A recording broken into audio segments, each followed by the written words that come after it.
Hello, scholars. So here's the big idea for all of calculus, the thing that connects differential calculus to integral calculus, and that's the fundamental theorem of calculus.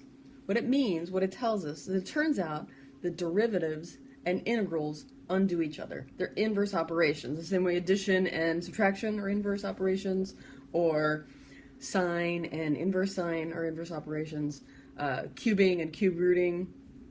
So integrals and derivatives are inverse operations.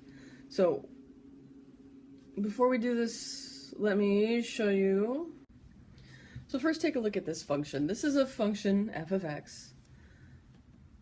It's clearly defined and continuous from a to b. I could make a new function. I'm going to call it capital F of x, and I'm going to call that the integral from a to x of f, just f. So notice that means find the area under this blue curve starting at a and ending at some value x. So I could integrate from a to, I don't know, call that 2, call that 4, call that 6. If I let x equal 2, that means find the area under this curve between a and 2. If I want to find f of 6, that means find the area under the curve from a to 6, so that's this positive section up here minus this negative section down here.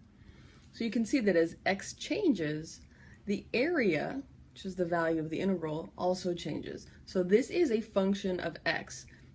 As I change the upper limit of my integral, the area that I find is going to be different. So this is sort of a new idea. We saw it once before, we didn't talk about it. You could write a function that's an integral whose upper limit is a variable. So here's the first of two parts of the fundamental theorem of calculus. What this tells us essentially is that if I have one of those functions that's defined with an integral, I can take the derivative to undo it.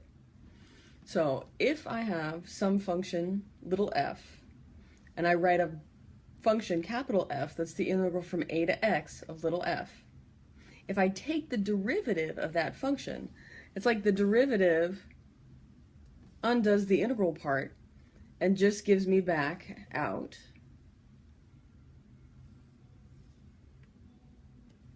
what was inside the integral at the beginning, but notice the variable changes to whatever that top limit variable was. So watch this next slide. So three things have to be true for this to work. I have to be taking the derivative of an integral. That lower limit, this variable that I'm taking the derivative with respect to, in this case the x that's in red, has to match exactly the upper limit on the integral.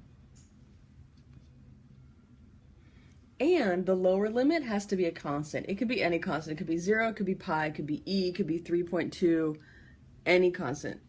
As long as these three conditions hold, then if I take the derivative of this integral, what's going to come out at the end is whatever function was inside the integral, but with its variable changed from whatever it was inside to whatever that top limit variable is. Check out this example. Alright, so here's a problem. I've been asked to take the derivative with respect to x. This is important. You have to remember that this notation, d dx, is an operator. It says take the derivative of. So it says take the derivative of this whole thing. So I'm going to show you the long way and then see how fast it is with the fundamental theorem of calculus. So I could evaluate this integral first and then take the derivative at the end. So I know how to evaluate an integral now by using an antiderivative. So I would have the derivative of sine x minus sine of negative pi. I end up, well, the sine of negative pi is 0. So now the derivative of sine x minus the derivative of 0 is just the derivative of sine x. The answer is cosine x. Watch how fast this is with the fundamental theorem of calculus. So notice the three criteria are met. I'm wanting to take the derivative of an integral.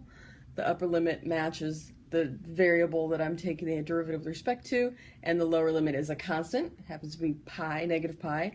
So all that happens is I undo what was in the integral, and cosine t changes to cosine x. So final answer, cosine x.